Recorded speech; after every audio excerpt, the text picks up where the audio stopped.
ভুল করিয়া ভুলকে যদি না করি স্বীকার, নিজের হাতে গড় বেসে তো নিজের কারাগার। বন্ধুরা, পবিত্র কোরআন শরীফের কথা আমি বলি। পবিত্র কোরআন শরীফের সৃষ্টিকর্তা বলছেন যে তোমরা সৃষ্টির সময় গভীরভাবে চিন্তা করো। হ্যাঁ, দেখেন, গভীরভাবে চিন্তা দূরের কথা, আমরা নর্মালিও চিন্তা করি না। এই পানি হচ্ছে মহাপবিত্র কারক পানি। সেই মহাপবিত্র পানিকে আমরা মহা অপবিত্র করে ফেলাইছি, নোংরা করে ফেলাইছি। এটা আমাদের কর্মফল, আমাদের প্রায়শ্চিত্ত।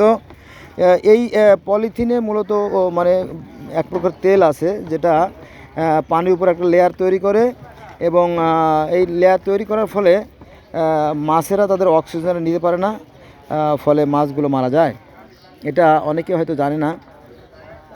দেখেন, এইভাবে যত্রতত্র ময়লা ফেলানোর কারণে যেমন পরিবেশ এখানে কিন্তু ভয়ঙ্কর দূষিত, নোংরা। আপনারা দেখতে পাচ্ছেন যে কালো যে পলিথিন দেখা যাচ্ছে, এখানে কিন্তু মুরগির যে সালপাকনা সব দেখা যাচ্ছে। হ্যাঁ, যত ধরনের আবর্জনা আছে, যে ডিমের খোসা, এগুলো কিন্তু খুব পচনশীল, দুর্গন্ধ। পচা ডিমের গন্ধ তো আপনারা বুঝেনি, তাই না? যে ভয়ঙ্কর রকমের। এই যে ডিম দেখেন, ওই যে এখানে পচা ডিম না থাকলেও ডিমের ভিতরে কিছু কিছু অংশ থাকে, সেগুলো পচছে। এবং মাছের যে এইগুলো উদ্ভিষ্টগুলো, সেগুলো, এবং আপনার মুরগি সালপাকড়া যেগুলো আছে, এগুলো সব যত নোংরা আছে সব এখানে ফেলা। কিন্তু এটা আছে, একটা মহা গুরুত্বপূর্ণ একটা মানে চলাচলের পথ। এই যে ফেলানো হয়, এগুলো কিন্তু ইসলাম বিরোধী, কোরআন হাদিস বিরোধী। কারণ পবিত্র কোরআন এবং হাদিস যদি আমরা পড়ি, তাহলে সেখানে দেখা যাবে যে সেখানে এভাবে নির্দেশ আছে যে মানুষের চলার পথে যদি কোনো ক্ষতিকর বস্তু তোমরা দেখো, সেগুলো তুলে ফেলে দিও। এটা একটা মানে পুণ্যের কাজ, সওয়াবের কাজ। কিন্তু সে সওয়াবের গুলিমারি, সওয়াব তো দূরের কথা, সেই চলার পথগুলোকে একেবারে নারকীয় করে ফেলাইছে।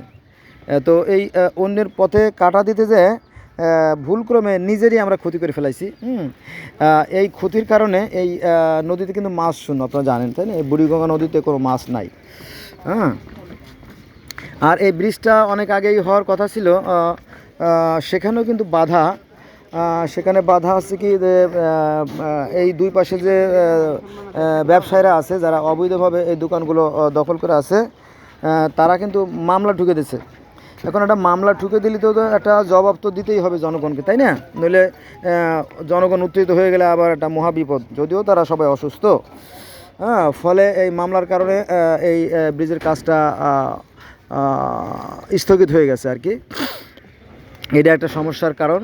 তো তারপরেও যাও, এই যে 5/8/2024 যে প্রধানমন্ত্রী শেখ হাসিনা পালিয়ে চলে গেল, এবং এমপি মন্ত্রী সচিব, এসপিডিসি ওসি টিওনো সব পালাইছে আর কি। তো যাক, ঠিক এর আগ মুহূর্তে এই যে সামনে আমার যে বিল্ডিংগুলো দেখা যায়, এখানে ভাঙ্গা হয়েছে আর কি। এই সাইডটা ভাঙ্গা হয়েছে, ওই সাইডটা ভাঙলে মোটামুটি ব্রিজের কাজটা হয়ে যেত, কিন্তু সেটা বোধহয় আর আপাতত সহজে হচ্ছে না, হবে হয়তো, সময় লাগবে। যাক, দেখেন, এগুলো নিয়ে আমাদের চিন্তা ভাবনা করা উচিত। কারণ আল্লাহ পাক পবিত্র কোরআনে বলছেন যে তোমরা সৃষ্টির গভীরভাবে চিন্তা ভাবনা করো। এই সুন্দর পৃথিবীটা আমরা নরক করে ফেলাইছি। এখন আমরা কাল্পনিক স্বর্গ আমরা খুঁজি। কাল্পনিক স্বর্গ, নেশার স্বর্গ আর কি। তো এই মনে করেন যে মাগি, মদ, জুয়া, তারপরে শরবত, শরাব, এগুলো মানুষের মধ্যে নেশার উদ্বেগ করে, সৃষ্টি করে আর কি। তো আমরা কাল্পনিক জগতে বসবাস করি আর কি, কাল্পনার স্বর্গ আমরা খুঁজি। কারণ হচ্ছে কি, যে আল্লাহ পাক পবিত্র কোরআন শরীফের সূরা আল বাকারার 30 থেকে 35 নম্বর আয়াতে বলছে যে হে ফেরেশতারা, আমি তো পৃথিবীতে মানুষ সৃষ্টি করতে চাচ্ছি, তোমাদের কি মতামত? তখন ফেরেশতারা বলল যে আপনি কি তথা এমন কাউকে পাঠাবেন যারা রক্তারক্তি করবে, খুন খারাপি করবে? আমরাই তো যথেষ্ট, আমরাই তো আপনার ইবাদত করি। তো বললো, আমি যা জানি তোমরা তো জানো না। আমি আদমকে আরও উন্নত, আরও আপডেট, আরও জ্ঞানী করে তুলবো। জ্ঞান আমাদের ঠিকই দিয়েছে, কিন্তু সেই জ্ঞানকে আমরা কাজে লাগাই না। আর এই আদমকে মূলত এই পৃথিবীতে এই পাঠানোর জন্যই তৈরি করা হয়েছিল। কারণ আদমকে সৃষ্টি করার আগেই ফেরেশতাদেরকে আল্লাহ ওয়াদা দিয়েছিল যে আমি পৃথিবীতে মানুষ সৃষ্টি করতে যাচ্ছি বা পাঠাতে চাচ্ছি। এটা প্রমাণ করে যে আদমকে এই পৃথিবীর জন্যই করা হয়েছিল। আর দ্বিতীয়টা হচ্ছে যে আপনার আদমকে পৃথিবীর সমস্ত বস্তুর নাম শিক্ষা দেওয়া হয়, কারণ তাকে এই পৃথিবীতে পাঠানো হবে। কিন্তু এই পৃথিবীটাই স্বর্গ ছিল, আর এটা ছিল আপনার সেই শাম দেশ, অর্থাৎ দজলা, ফুরাত, ইউফ্রেটিস, টাইগ্রিস, সিমন, জিহন যে নদী, ওর আশেপাশেই সে স্বর্গ ছিল। কিন্তু সেই সুন্দর স্বর্গটাকে মানুষ নরকে পরিণত করছে। এখন তারা কাল্পনিক স্বর্গে বসবাস করে। আমি মনে করি যে পৃথিবীটা অনেক সুন্দর, খুবই সুখময়, খুব স্বর্গীয়। এই পৃথিবীতে আসাটা চারটিখানি কথা না, সবার ভাগ্যে পৃথিবীতে আসা জোটে না। তার একটা নমুনা হচ্ছে যে একটা কন্যা শিশুর পেটে প্রায় 5 লক্ষের মতো ডিম্ব থাকে। তো একজন মা কি 5 লক্ষ বাচ্চা দেয়, 5,000 বাচ্চা দেয়, 50টা বাচ্চা দেয় না, কত 10টা 20টা বাচ্চা দিতে পারে। আর আজকাল তো 2-1টার বেশি বাচ্চা নেয় না। আবার অনেক মারা প্রায় 15% মারা বাচ্চা দেয় অক্ষম। এই হলো বিষয়। যাই হোক, বাঙালি এমন এক অসভ্য জাতি যে এরা যে প্লেটে খায় সেই প্লেটে পায়খানা করে। খুব ভয়ঙ্কর থেকে ভয়ঙ্কর এরা। আল্লাহ এদেরকে হিদায়াত দান করুক।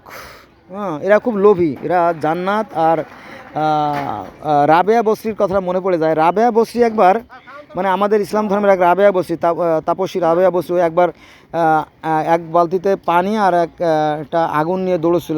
তখন লোকে প্রশ্ন করলো যে, হে রাবেয়া, তুমি ছুটাছুটি কেন করতেছো, কই যাচ্ছ? বলে যে আমি এই আগুন দিয়ে জান্নাতকে জ্বালিয়ে দেব, আর আমার যে বালতিতে পানি আছে এই পানি দিয়ে আমি জাহান্নামকে নিভিয়ে দেবে। কারণ মানুষ মূলত সেই সৃষ্টিকর্তার সন্তুষ্টি লাভের জন্য ইবাদত করে না, তারা মূলত জান্নাত পাওয়ার লোভে ইবাদত করে। জান্নাত আর হুরের লোভে তারা নামাজ পড়ে। প্রকৃতপক্ষে তারা ইমানদার নয় অধিকাংশ লোক। 2-1জন লোক ভালো অবশ্য আছে, তারা হাতে গোনার বাইরে আর কি। ধন্যবাদ সবাইকে।